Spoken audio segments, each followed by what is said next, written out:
Hello students, so today's topic or chapter is the living organism characteristics and habitats. ठीक है, ये class 6 का 9th chapter है और चैप्टर को शुरू करने से पहले थोड़ी सी बात कर लेते हैं हम इन्वायरमेंट की या पिछले चैप्टर्स की। तो जैसे कि हमने पिछले चैप्टर्स में पढ़ा है, चैप्टर नंबर 2 में और चैप्टर नंबर 7 में हमने अपने इन्वायरमेंट के बारे में पढ़ा। ठीक है, कि हमें अलग अलग तरीके के अलग अलग प्लांट्स मिलते हैं। ठीक है, अलग अलग एनिमल्स अलग अलग फूड प्रोवाइड कर रहे हैं, सोर्सेज प्रोवाइड कर रहे हैं। अब बेसिकली हम उन ऑर्गेनिज्म की और उन लिविंग क्रीचर्स की बात करेंगे। शुरू में दिखाया है कि पहेली और बूझो, ठीक है, इस चैप्टर के 2 कैरेक्टरिस्टिक्स हैं। ये दोनों क्या कर रहे हैं, ये एक वेकेशन पर गए। ठीक है, अब जब ये वेकेशन पर गए, इन्होंने ये हिमालयास पर गए।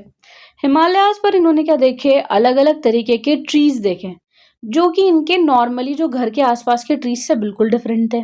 ठीक है, फिर ऐसे ही एक बार राजस्थान गए। जब ये राजस्थान गए तो इन्होंने डेजर्ट देखा, कैमल्स देखे, कैक्टस प्लांट्स देखे। ठीक है, उस ट्रिप पर तो यहाँ पे अलग तरीके के प्लांट्स, अलग तरीके के एनिमल्स देखे। ठीक है, फिर ये लोग सी पर गए या फिर बीच पर गए।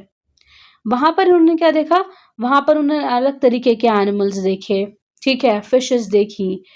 तो इस तरीके से अलग अलग एनवायरनमेंट में अलग अलग तरीके के एनिमल्स और हमें प्लांट्स एंड ट्रीज देखने को मिलते हैं। तो ऐसा क्यों है, हर जगह पर हर तरीके की वैरायटी के अलग अलग प्लांट्स या फिर अलग अलग एनिमल्स क्यों प्रेजेंट हैं। अब देखिए, इस वाले पैराग्राफ में भी ये लिखा है कि जो थॉट था पहेली का और बूझो का, वो ये था कि जब वो डेजर्ट में गए तो उन्होंने कैमल्स देखे, वो माउंटेन्स में गए तो उन्होंने गोट्स देखे, याक देखे। ठीक है, और जब वो अलग और जगहों पर बीच पर गए तो उन्होंने क्रैब्स देखे या फिशेस देखे। तो ऐसा क्या है, the kind of plants found in each of these regions were so different from the other plant और द रीजन्स। प्लांट्स भी अलग अलग थे। ठीक है, आपको डेजर्ट में क्या मिलते हैं, आपको कैक्टस मिलते हैं। माउंटेन्स में आपको क्या मिलते हैं, प्रॉपर ग्रीन प्लांट मिलते हैं जो फ्रूट्स दे रहे होंगे। ठीक है, तो ऐसा क्यों है। अब बात करते हैं, एक एक्टिविटी से समझ लेते हैं अब इसको। यहाँ पर ये टेबल आपने फिल करना है। ठीक है, इस टेबल में कैसे फिल करना है, आपने अलग अलग जगहों के प्लांट्स देखने हैं और एनिमल्स देखने हैं और आपको यहाँ पर उनको लिखना है। ठीक है, animals and plants and other objects found in different surroundings. आपको फॉरेस्ट में कैसे एनिमल्स या प्लांट्स दिख रहे हैं उसकी लिस्ट बनानी है, माउंटेन्स में कैसे दिख रहे हैं, डिजर्ट में कैसे दिख रहे हैं, सी में कैसे दिख रहे हैं, आपको उसको लिस्ट बनानी है। फिर आप खुद एक्नॉलेज करोगे कि कैसे कैसे ये डिफरेंट है। अब चलो हम बात भी कर लेते हैं इनकी। Habitat and adaptation. अब अलग अलग तरीके पे कैसे देखो, अब क्या होता है, जो हमारे एनिमल्स होते हैं ना, ठीक है, ह्यूमन भी एक एनिमल ही है। ठीक है, अगर आप साइंस में पढ़ेंगे तो ह्यूमंस को भी एनिमल्स में काउंट किया जाता है, लिविंग ऑर्गेनिज्म है ह्यूमन भी और प्लांट भी। ठीक है, तो प्लांट और जो एनिमल है ना, वो अलग अलग एनवायरनमेंट में जाकर खुद को ढाल लेते हैं। ठीक है, अगर वो हॉट एनवायरनमेंट में है तो उनकी बॉडी इस तरह से बनती जाती है कि वो उस हॉट एनवायरनमेंट को बियर कर सके, बर्दाश्त कर सके। कोल्ड एनवायरनमेंट वाले जो एनिमल्स होते हैं या प्लांट्स होते हैं वो भी इस तरीके से बने होते हैं, उनकी बॉडी इस तरह बनी होती है वो सर्दी से बच सकें। तो हम धीरे धीरे क्या हो रहा है, बहुत पुराने टाइम में जो एनिमल्स थे वो अलग थे। फॉर एग्जाम्पल, ये एक जगह है, ठीक है, यहाँ का टेम्परेचर नॉर्मल है, बट आगे चलने के बाद यहाँ पर क्लाइमेट इश्यूज की वजह से ये बहुत ज़्यादा हॉट हो गया। ठीक है, यहाँ पर क्या हो गया, ये हॉट हो गया। तो यहाँ का जो एनिमल्स होंगे वो इसी तरीके से ढलने लग जाएंगे, उनकी बॉडी चेंज होने लग जाएगी। ठीक है, बॉडी में स्ट्रक्चर्स में चेंज आने लगेंगे, या तो वो जिंदा रहेंगे, ठीक है, वो अपने अंदर चेंजेस लाएंगे, अडेप्ट करेंगे उस एनवायरनमेंट को और बदल जाएंगे उनकी बॉडी के स्ट्रक्चर, या फिर वो मर जाएंगे। ठीक है, 2 ही चीज़ें हो सकती हैं। तो अडेप्ट कैसे करा है, सी की बात कर लेते हैं। ठीक है, plants and animals are surrounded by saline salty water. समुद्र में जो अंदर प्लांट्स होते हैं, फॉर एग्जाम्पल ये है हमारा ओशन। ठीक है, ओशन में अंदर जो प्लांट्स होते हैं वो चारों तरफ सॉल्टी वाटर से घिरे हुए होते हैं। किससे? सॉल्टी वाटर से, ठीक है। और उस पानी में एयर जो होती है वो डिजॉल्व होती है, बहुत कम ऑक्सीजन में वो जी पाते हैं, ठीक है। अब डेजर्ट की बात कर लेते हैं। जो डेजर्ट्स होते हैं, आपको पता है कि वहाँ पे रेगिस्तान जो होता है वहाँ पे गर्मी बहुत होती है और पानी बहुत कम होता है, right, very little water available. तो यहाँ पर क्या होता है, दिन में गर्मी होती है और नाइट में बहुत ठंड होती है, ठीक है। तो जो एनिमल्स और प्लांट्स हैं वो डेजर्ट सॉइल पर रहते हैं और जो सांस लेते हैं वो अपने एनवायरनमेंट से सांस लेते हैं, ठीक है। तो डेजर्ट में जो एनिमल्स एंड प्लांट्स हैं वो डेजर्ट की सॉइल पर जी रहे हैं। अब आ जाता है आपका सी और डेजर्ट जो है दोनों के दोनों वो बिल्कुल डिफरेंट है एक दूसरे से, राइट। तो let us look at two very different kind of organism for the desert and sea. अब किसके क्या करते हैं, दोनों के एक एनिमल की बात कर लेते हैं। एक है हमारा कैमल, एक है हमारी फिश, ठीक है। ये है आपका डेजर्ट, ये है आपका सी। तो यहाँ पर क्या है, कैमल की बात कर रहे हैं। डेजर्ट में पानी कम है, राइट, गर्मी है, राइट। जो डेजर्ट होता है वो बहुत ज़्यादा क्या होता है, हॉट होता है ना, बहुत ज़्यादा हॉट होता है। तो कैमल्स ने अपनी बॉडी को इस तरीके से ढाल लिया है, अडेप्ट कर लिया है उस एनवायरनमेंट में कि वो इन चीज़ों से बच सके। कैसे बच सके, कैमल्स के लॉन्ग लेग्स होते हैं, ठीक है। जब उसके लॉन्ग लेग्स होंगे तो वो क्या होगा, ज़मीन से डेजर्ट से ऊपर होगा, जिससे कि वो अपनी बॉडी को टेम्परेचर को नॉर्मल रख सकेगा, गर्मी से थोड़ा दूर हो जाएगा। क्योंकि क्या होता है, डेजर्ट तो बहुत ज़्यादा गर्म है, तो अब वो गर्मी अगर वो उसके लेग्स छोटे होते हैं तो वो एक तो एनवायरनमेंट गर्म है, ऊपर से उसका जो डेजर्ट है वो भी गर्म है, उसको प्रॉब्लम होती, तो उसके लेग्स काफ़ी लंबे लंबे हो गए, ठीक है, जिससे वो ज़मीन से थोड़ा दूर रहे। अब वो क्या करते हैं, यहाँ पर देखो लिखा है keep their body away from the heat of the sand, ठीक है। दे excrete small amount of urine.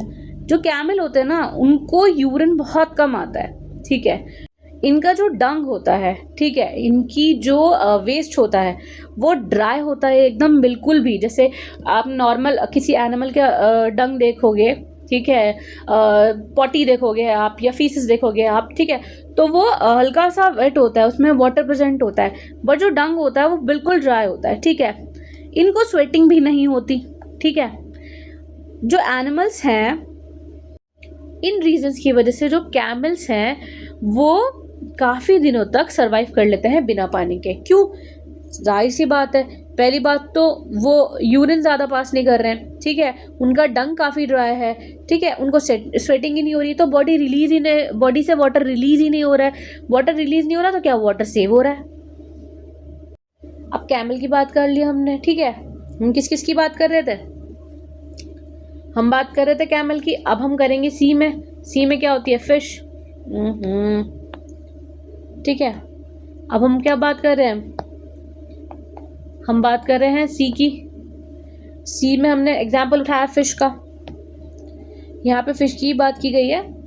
जो फिश होती है वो स्ट्रीम लाइन शेप की होती है, इसको नोट कर लेना, ठीक है, जिससे वो इजीली पानी में तैर सके। फिश के स्लिपरी स्केल्स होते हैं उनकी बॉडी पर, ताकि वो फिश को प्रोटेक्ट कर सके और इजीली मूवमेंट करवा सकें वाटर में, ठीक है। फिश के फ्लैट फिन्स होते हैं, टेल होती है, किस चीज़ के लिए, ताकि वो अपनी डायरेक्शन को चेंज कर सके, ठीक है। इनकी बॉडी बैलेंस में रहे इसलिए होता है। गिल्स होते हैं सांस लेने के लिए फिश के, ठीक है, जैसे ह्यूमन के लंग्स होते हैं ना, ऐसे ही फिशेस के पास हमारे गिल्स होते हैं। गिल्स से क्या करते हैं, ये सांस लेते हैं। अब यहाँ पर बात हो गई है, राइट, हमने कैमल्स देख लिए, हमने फिशेस देख ली। अब बात करते हैं नेक्स्ट पैराग्राफ में क्या लिखा हुआ है। We have taken only 2 examples. अब देखो भैया बहुत सारे एनिमल्स हैं, हमने तो सिर्फ 2 को पकड़ के बात कर ली ताकि सिंपली आपको समझ में आ जाए, ठीक है। अब यहाँ पर एक इम्पॉर्टेंट सा पैराग्राफ है जिसमें अडेप्टेशन की हमारी क्या है, डेफिनेशन है, right. the presence of specific feature or certain habits which enable an organism to live naturally in a place is called adaptation. एक स्पेसिफिक फीचर की एनिमल की बॉडी में, जैसे कि हमारा जो कैमल है उसके लॉन्ग लेग्स हैं. क्यों है उसके लॉन्ग लेग्स? ताकि ज़मीन से थोड़ा दूर रहे, सैंड से थोड़ा दूर रहे और उसको हीट कम महसूस हो. फिश के पास क्या है? स्ट्रीमलाइन शेप है, स्लिपरी स्केल्स हैं, गिल्स हैं. ठीक है, ये अलग अलग चीज़ें हैं ताकि वो पानी में सर्वाइव कर सके. तो अलग अलग जो फीचर्स हैं इन लोगों के पास, ताकि वो उस एनवायरनमेंट में जी सके, उसको अडेप्टेशन कहते हैं. आई होप ये क्लियर हो गया होगा. ठीक है, अडेप्टेशन अलग अलग एनिमल्स में अलग अलग तरीके की होती है. जैसे फिश में हमने गिल्स देख लिया, या हमने कैमल में उसके लेग्स देख लिए, या देख लिया कि वो कम यूरिन एक्सक्रीट कर रहा है. ठीक है, तो ये इनकी अडेप्टेशन है. जिस जगह पर, ठीक है, जिस जगह पर उन्होंने उस माहौल को अपने अंदर ढाला है, अपनी बॉडी को चेंज करा है, उस जगह को हम क्या बोलेंगे? हैबिटेट या हैबिटेट बोलेंगे. ठीक है, the place where organism live is called habitat. ठीक है, habitat means dwelling place, a home. ठीक है, the habitat provides food, water, air. Habitat में हमें क्या मिल रहा है? खाना मिल रहा है, पानी मिल रहा है, हवा मिल रही है. अलग अलग तरीके के हैबिटेट होते हैं. एक होता है हमारा टेरेस्ट्रियल हैबिटेट, एक होता है हमारा एक्वाटिक हैबिटेट. टेरेस्ट्रियल वर्ड को समझो. ठीक है, डेफिनेशन पे बाद में जाएंगे, वर्ड को समझो. टेरेस्ट्रियल जमीन, ठीक है, फ्लोर पर.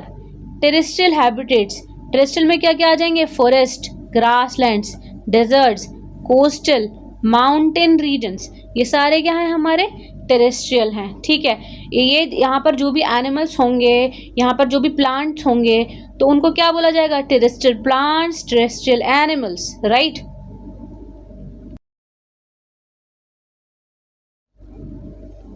देख लेते हैं अब एक्वाटिक से क्या समझ में आ रहा है. इतना तो सारे बच्चे इंटेलिजेंट होंगे. एक्वाटिक मतलब वाटर.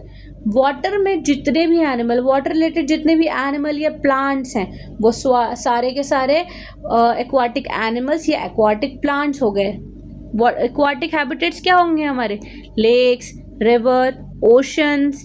ठीक है, ये क्या है? हमारे एग्जाम्पल्स हैं एक्वाटिक हैबिटेट के. अब यहाँ पर दो नए वर्ड्स की और पॉइंट्स की बात हुई है, biotic components and abiotic components. अब ये दो चीज़ें क्या हैं? देखो, जितने भी लिविंग एनिमल्स हैं, प्लांट्स हैं, उनको बायोटिक कंपोनेंट्स में रखा जाएगा. तो बायोटिक मतलब लिविंग ऑर्गेनिज्म. लिविंग ऑर्गेनिज्म में क्या क्या आ जाएगा? प्लांट और एनिमल. एबायोटिक में क्या आ गए? जो नॉन लिविंग है. नॉन लिविंग जैसे रॉक्स, सॉइल, एयर, वाटर. कभी देखा है किसी इंसान को एयर से बात करते हुए या वाटर से बात करते हुए? कभी देखा है कि वाटर सांस ले रहा है? कभी देखा है कि जो रॉक है रॉक से एक्सक्रीट कर रही है, रॉक्स के अंदर से कुछ निकल रहा है? ठीक है, या रॉक्स को दर्द होता है? नहीं ना. क्यों? क्योंकि ये नॉन लिविंग है. ठीक है, इनमें जान नहीं है, इसलिए इनको एबायोटिक कहा जाता है. दोनों समझ में आ गए. अब यहाँ पर आ जाते हैं. अब देखो, पहले मेरी बात सुनो. हमने क्या देख लिया? हमने देख लिया कि यहाँ पर तो लिखा हुआ है प्लांट्स और एनिमल्स लिविंग है. ठीक है, रॉक, सॉइल, एयर. ठीक है, ये सब चीज़ें नॉन लिविंग है. हमें कैसे पता चला कि ये लिविंग है, ये नॉन लिविंग है? हमें कैसे पता चला कि प्लांट जो है सांस भी ले रहा है, प्लांट जिंदा है? हमने प्लांट्स को जिंदा क्यों बोला? या फिर हमने रॉक्स को क्यों बोला कि रॉक सांस नहीं ले सकते? ठीक है, तो हमने ना ऐसा करा कि कुछ चीज़ों पे रिसर्च करी. ठीक है, उसकी एक एक्टिविटी उठा लेते हैं. हमने क्या करा? मूंग लिया या चना लिया, इसके स्प्राउट्स निकाले. ठीक है, हमने क्या देखा? उसका जो बीज है वो जर्मिनेट कर रहा है. ठीक है, वो बढ़ रहा है. हमने किसी एक बीज को सॉइल में डाला, उससे क्या बना? उससे एक प्लांट बन गया. ठीक है, इस बीज से हमारा एक प्लांट बन गया, मतलब ये बढ़ रहा है, इसमें ग्रोथ हो रही है. ठीक है, ग्रोथ क्या है? ये एक कैरेक्टरिस्टिक फीचर है. ये कैरेक्टरिस्टिक फीचर या बोल दो, ट्रेट बोल दो, किसका? लिविंग थिंग का। तो ये लिविंग है। लिविंग कैसे है? क्योंकि इसने एक नई लाइफ शुरू करी, एक प्लांट को नई लाइफ दी। ठीक है, अब ये तो हमें पता चल गया कि ये लिविंग है। हम सभी को पता है कि जब प्लांट बड़ा होता है तो उसको सनलाइट की ज़रूरत होती है। ठीक है, अब जो हमारी सनलाइट है, यहाँ पर क्या लिखा है? सनलाइट, हीट या वाटर, ये नॉन लिविंग है जैसे मैंने बताया था। बट इससे हमें पता चलता है कि वाटर, लाइट या एयर हैं तो ये नॉन लिविंग, मगर ये ग्रोथ के लिए ज़रूरी हैं। किसी भी चीज़ की ग्रोथ के लिए एयर, वाटर, लाइट उनको हेल्प करते हैं। ये लिविंग नहीं होते। ठीक है, ये लिविंग नहीं होते, बट लिविंग चीज़ों को, लिविंग ऑर्गेनिज्म की ग्रोथ में हेल्प करते हैं। ठीक है, क्या? Air, water, light. और ये सब क्या है? Abiotic factors. आगे आ जाते हैं। अब यहाँ पर क्या लिखा है? हाँ जी, यहाँ पर अडेप्टेशन की दोबारा बात की गई है। ठीक है, देखो ऐसा नहीं है कि आपने एक पेंगुइन लिया, ठीक है, और उसको जाके डेजर्ट में रख दिया और आपने देखा कि कुछ महीनों बाद पेंगुइन की टांगें लंबी हो गई, उसने तो अडेप्ट कर लिया भैया, डेजर्ट में जाके बॉडी चेंज कर ली। नहीं, ऐसा नहीं होता। एनिमल्स को एक पर्टिकुलर एनवायरनमेंट में रहने के बाद हज़ारों साल लग जाते हैं उस एनवायरनमेंट को अडेप्ट करने में। ठीक है, तो ऐसा अगर आप पेंगुइन को जाके डेजर्ट में डालोगे वो मर जाएंगे। ठीक है, सालों लगेंगे उनको, सालों लगेंगे उस जगह को अडेप्ट करके उसमें अपनी बॉडी के फीचर्स को चेंज करने में। ठीक है, तो adaptation does not take place in a short time, जल्दी से अडेप्ट नहीं होता, क्योंकि जो एबायोटिक फैक्टर्स होते हैं वो बहुत स्लोली चेंज करते हैं। ठीक है, एक जगह थी ठंडी, ठीक है, क्लाइमेट के चेंजेस आने की वजह से वो हॉट हो गई। तो ये जो क्लाइमेट की चेंजेस आने में वो हॉट हुई है ना, उसमें हज़ारों साल लगे होंगे। ठीक है, हज़ारों साल बाद वो हॉट हुई होगी। तो हज़ारों साल बाद ये जो एनिमल है, हज़ारों साल में उसने धीरे धीरे चेंज करा होगा और हॉट एनवायरनमेंट में एडजस्ट करा होगा। तो ये बहुत लंबा प्रोसेस होता है। Those organism which can not adapt, जो कर ही नहीं पा रहे अडेप्ट, वो मर जाते हैं। ठीक है, क्योंकि वो सर्वाइव नहीं कर पाते। तो जो ऑर्गेनिज्म हैं वो अडेप्ट करते हैं अलग अलग तरीक़ों से। ठीक है, एबायोटिक फैक्टर्स को, एबायोटिक फैक्टर्स क्या है हमारे? वहाँ की सनलाइट को, मतलब वहाँ की हीट को, टेम्परेचर को, वहाँ के वाटर को, वहाँ के एयर को। ठीक है, इन एबायोटिक फैक्टर्स को अडेप्ट करते हैं वो, उससे ही उनमें वाइड वैरायटी में चेंजेस आते हैं। ओके, अब देखो यहाँ पर दिखाया गया है कि सैंड में जो चूहे होते हैं वो ऐसे अंदर घुसकर, क्योंकि दिन में बहुत गर्मी होती है, यहाँ पे ऐसे रहते हैं रैट्स। ठीक है, स्नेक्स भी होते हैं। ठीक है, तो वो ऐसे ज़मीन में घुसकर जगह बनाते हैं और ऐसे रहते हैं। अब क्या आया? हमने जर्नी देखेंगे अब हम थ्रू डिफरेंट हैबिटेट्स, अलग अलग हैबिटेट्स की जर्नी देखते हैं। भैया ये कैसे हुआ यहाँ पर? अगर ये हॉट डेजर्ट है तो यहाँ पर कैसे एनिमल्स रह रहे हैं, उन्होंने कैसे अडाप्ट किया? ठीक है, अडाप्ट देखेंगे ना किस तरीके से करा है। सबसे पहले हम टेरेस्ट्रियल हैबिटेट्स की बात कर लेते हैं। ठीक है, टेरेस्ट्रियल में आ गया डेजर्ट्स, डेजर्ट की बात करते हैं। डेजर्ट्स में जो रैट होते हैं, स्नेक्स होते हैं, जिनके पास लॉन्ग लेग्स नहीं होते। ठीक है, कैमल ने क्या करा? अपनी टांगें लंबी कर ली, मगर रैट्स और स्नेक की तो टांगें ही नहीं होती, क्या करे भैया? रैट है वो भी नहीं कर पाया अडेप्ट, उसने दूसरा जुगाड़ निकाला। दूसरा जुगाड़ क्या निकाला? उसने क्या करा? वो दिन के टाइम सैंड में डीप जाके रहने लगे। कैसे? ऐसे गड्ढा खोद के सैंड में नीचे जाके दिन निकालते थे और रात में वो लोग बाहर आ जाते थे। ठीक है, जब ठंडा हो जाता था एनवायरनमेंट। अब दूसरी बात कर लेते हैं। अब हमने एनिमल्स की बात तो कर ली है, प्लांट भी तो होते हैं डेजर्ट में। प्लांट्स कैसे जी रहे हैं वहाँ पे? तो जो डेजर्ट के प्लांट्स होते हैं ना, हमें पता है ट्रांसपिरेशन क्या होता है। ठीक है, आपने अपने पिछले चैप्टर्स में पढ़ा होगा कि जो प्लांट है, ठीक है, ये है हमारा प्लांट की रूट्स ज़मीन से वाटर खींच कर ऊपर भेजती हैं और लीफ में भेजती हैं, और लीफ से वो वेपराइजेशन होकर, ठीक है, इवेपोरेट होकर एनवायरनमेंट में पानी चला जाता है। बट जो हमारा डेजर्ट है वहाँ पे तो वाटर ही नहीं है। जब वाटर ही नहीं है तो ट्रांसपिरेशन ही नहीं हो पाएगी। तो इससे बचने के लिए प्लांट्स ने दिमाग चलाया। प्लांट्स ने क्या करा, या तो उनकी लीव्स ही नहीं होंगी। अब जब लीव्स ही नहीं है तो जो हल्का फुल्का पानी ऊपर आया स्टेम तक ही रह गया, और स्टेम तो ऊपर पानी इवेपोरेट कर ही नहीं सकती। इवेपोरेट कर ही नहीं सकती तो पानी यहीं का यहीं रह गया। ठीक है, पानी यहीं का यहीं रह गया। पहला ये करा। दूसरा क्या करा, अपनी लीव्स पर उन्होंने स्पाइन्स बना दिए, ऐसे कांटे निकाल दिए लीव्स पर। तुमने देखे होंगे कैक्टस वगैरह पे स्पाइन्स होते हैं। इससे क्या होता है, कम से कम वाटर निकलता है प्लांट से। ठीक है, जिससे हमारा वाटर बचता है। तीसरा क्या करा, लीफ लाइक स्ट्रक्चर। कैक्टस अगर आपने देखा हुआ तो इसी तरीके के स्पाइन्स निकले होते हैं ना। हाँ, तो कैक्टस क्या कर रहा है, वो इसी तरह से अपना पानी बचा रहा है। अब क्या हो रहा है, अब बात आ गई फोटोसिंथेसिस की, कि प्लांट ट्रांसपिरेशन तो कर रहे हैं। ठीक है, फोटोसिंथेसिस भी तो होगा। अगर फोटोसिंथेसिस नहीं होगा तो ऑक्सीजन कैसे नहीं आए, और ऑक्सीजन अगर वहाँ पर नहीं है तो लोग वहाँ कैसे रहते हैं। तो फोटोसिंथेसिस तो हमारी ऑक्सीजन के लिए ज़रूरी है ना। तो फोटोसिंथेसिस वो वाले प्लांट्स करते तो हैं, मगर लीफ से नहीं करते, वो स्टेम से फोटोसिंथेसिस करते हैं। ठीक है, जो ऑक्सीजन बना रहे हैं वो एनवायरनमेंट में, वो स्टेम से बना रहे हैं। ठीक है, फोटोसिंथेसिस को अगर आपको समझना है, मेरे चैनल पे जाइए, अलग से एक लेक्चर पड़ा है क्लास 6 का फोटोसिंथेसिस, जल्दी से समझिए और फिर आकर यहाँ पर देखिएगा। अगर आपने ये दोनों टॉपिक्स नहीं समझे हैं तो आपको ये वाला पैराग्राफ समझ में नहीं आएगा।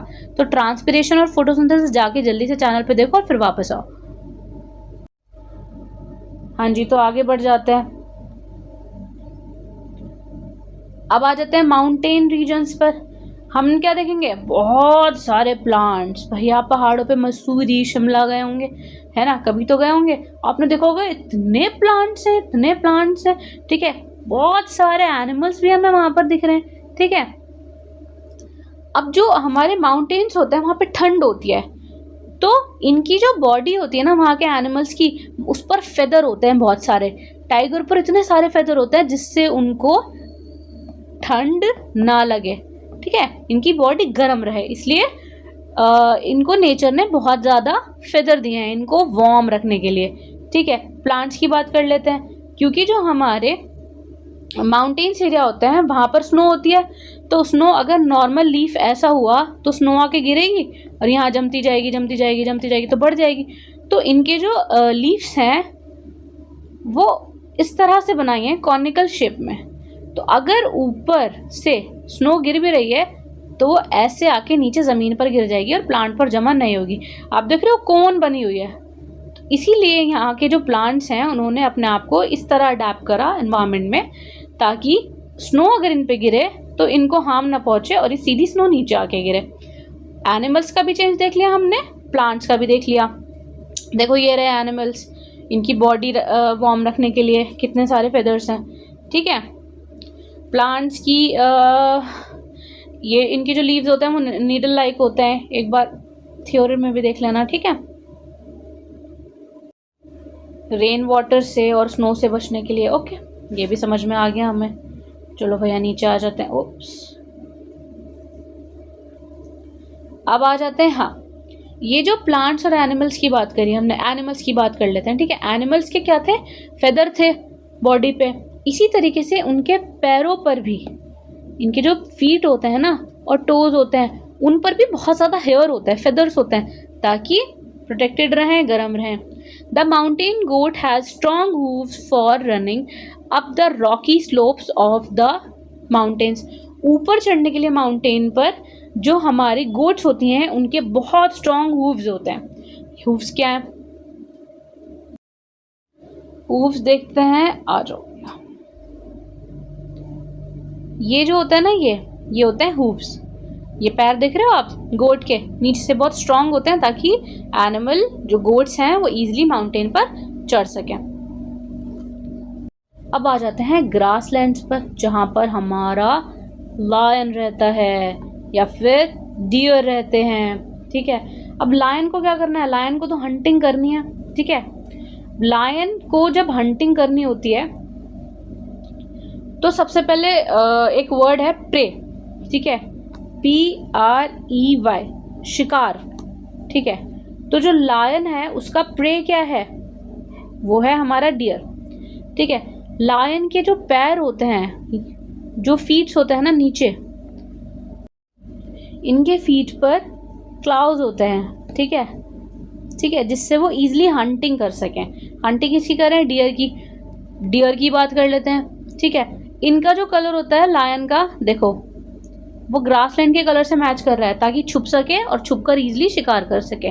तो इनकी बॉडी इन्होंने इस तरीके से अडेप्ट कर रखी है कि वो इस लैंड में दिखे ना, छुप जाए। डियर भी कुछ ऐसी कलर का होता है, ठीक है, कुछ ब्राउनिश से कलर का होता है। तो जो डियर है वो फॉरेस्ट और ग्रासलैंड में हमें दोनों में मिलेगा। इसके स्ट्रॉन्ग टीथ होते हैं ताकि वो हार्ड प्लांट के किसी भी पार्ट को, स्टेम को खा सके, ठीक है।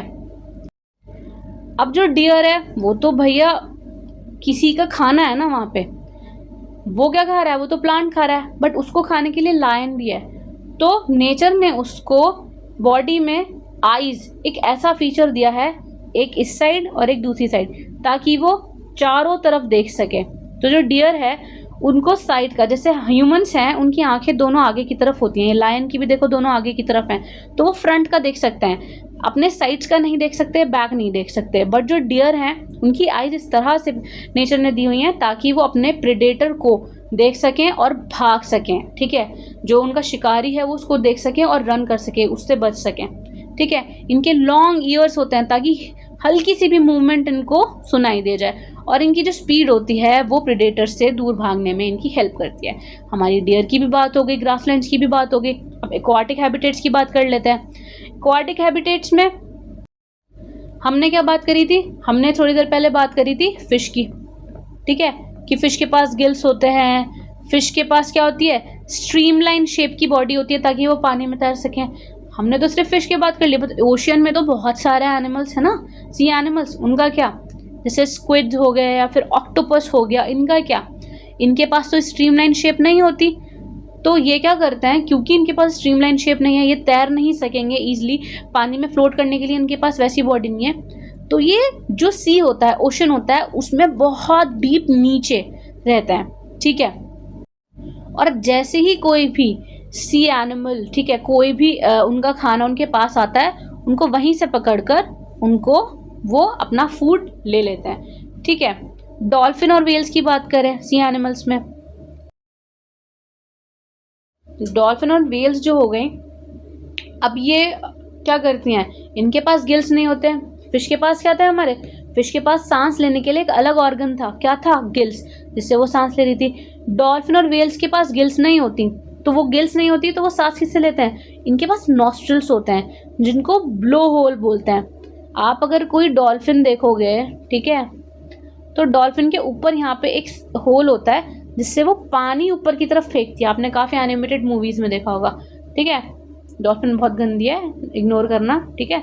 वो पानी ऊपर की तरफ फेंकती है, उसी से वो सांस लेती है। इसलिए जब भी डॉल्फिन को सांस लेनी होती है तो पानी के ऊपर आ जाती है, या फिर वेल पानी के ऊपर आ जाते हैं और ऊपर आकर अपनी सांस लेते हैं, फिर पानी के नीचे ले जाते हैं और वो पानी में काफ़ी देर तक रह सकते हैं, ठीक है। जब भी पानी लेना होगा तो वो वाटर के अपर सरफेस पर आ जाएंगे। पॉन्ड्स और लेक्स की बात कर लेते हैं। अब जो पॉन्ड्स और लेक्स हैं, इनमें जो प्लांट्स होते हैं, इनकी जो रूट्स होती हैं, देखिए इनकी जो रूट्स होती हैं ना, ये बहुत ज़्यादा छोटी छोटी होती हैं। हालांकि जो हमारे टेरेस्ट्रियल एरियाज में प्लांट्स होते हैं उनकी रूट्स बहुत बड़ी और गहरी होती हैं। तो यहाँ पर पैराग्राफ में यही लिखा है, in terrestrial plants roots are normally play a very important role in absorption of nutrition. जो टेरेस्ट्रियल प्लांट्स हैं उनकी रूट्स इतनी गहरी कैसे होती हैं? ये प्लांट है कोई, ठीक है, या ट्री है, इनकी रूट्स काफ़ी गहरी होती हैं, ठीक है। क्यों? क्योंकि वो न्यूट्रिशन और वाटर रूट से लेकर स्टेम तक पहुंचा रही हैं। बट हमारे जो पॉन्ड्स और लेक्स हैं वो वाटर में ही रहते हैं, उनका न्यूट्रिशन लेने का मकसद ज़्यादा नहीं होता रूट्स का। उनका बेसिकली रूट्स का मकसद होता है कि वो स्टेबिलिटी दें प्लांट को और पानी की वजह से वो बहकर ना चले जाएं। तो सिर्फ और सिर्फ ये इसको यहाँ पर जमा के रखने के लिए, मतलब इसको स्टेबल रखने के लिए रूट्स का काम होता है बेसिकली। अब नेक्स्ट क्या है? और अगर पॉन्ड्स और लेक्स के प्लांट्स की बात करी जाए तो इनकी लीव्स के बारे में लिखा है कि इनकी थिन रिबन लाइक लीव्स होती हैं, नैरो पतली थिन रिबन लाइक लीव्स होती हैं, ठीक है। और ये पानी पे ऊपर भी होते हैं और इस तरह से ज़मीन पर भी होते हैं, ठीक है। नेक्स्ट हमारे फ्रॉग्स की बात हो गई। फ्रॉग्स का क्या होता है, वाटर के बाहर भी रह लेते हैं और वाटर के अंदर भी रह लेते हैं। इनके स्ट्रॉन्ग लेग्स होते हैं, ठीक है। वेब्स फीट होते हैं इनके, आपने अगर देखे होंगे तो ऐसे करके फीट है और ये एक दूसरे से कनेक्टेड होंगे, ठीक है। वो बहुत ज़्यादा स्ट्रॉन्ग होते हैं, वो स्विम करने में इनकी हेल्प करते हैं। तो यहाँ पे पॉन्ड्स और लेक्स की बात हो गई है। नेक्स्ट टॉपिक है हमारा कैरेक्टरिस्टिक्स ऑफ ऑर्गेनिज्म, जो कि नेक्स्ट लेक्चर में आपको कवर किया जाएगा। Thank you so much.